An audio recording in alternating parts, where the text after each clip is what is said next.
কোন বাদুর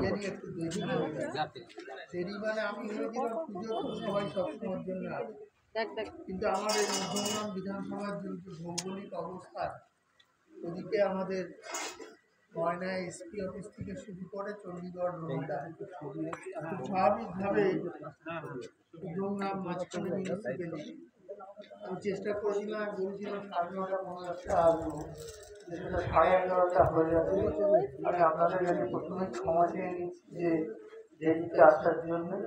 এবং আপনারা জানেন যে পুজো আসার দিনে অ্যাকচুয়ালি কোনো সময় থাকে না, কিন্তু তবুও আমাদের রক্ষা করতে হয়। মা আমাদের মধ্যে আসেন এবং এই যে পুজোর কটা দিন আমাদের অনেক বেশি অর্থনৈতিক ব্যস্ততার মধ্যেও আমরা চেষ্টা করি সবাই সবার সাথে নেবার।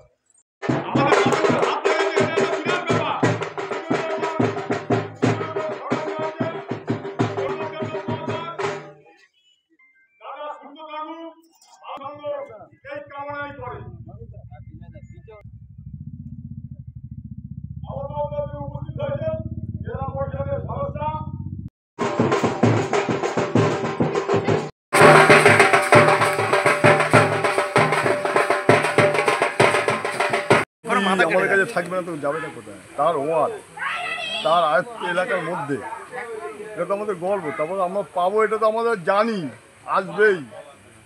এটা আমাদের জোর, এটা আমাদের মনোবল, এটাই আমাদের শক্তি। ভালোবাসা, মানুষেরই ভালোবাসা, এছাড়া কিচ্ছু নেই।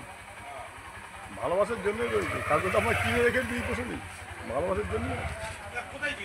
আমাদের ভালোবাসার জন্যেই, তার সাথেই পুজো হয় সারা বছরের শেষে সবাই একত্রিত হয়ে নাচা গানা আনন্দ, পুজো দিয়ে সবাই আনন্দে মেতে উঠি।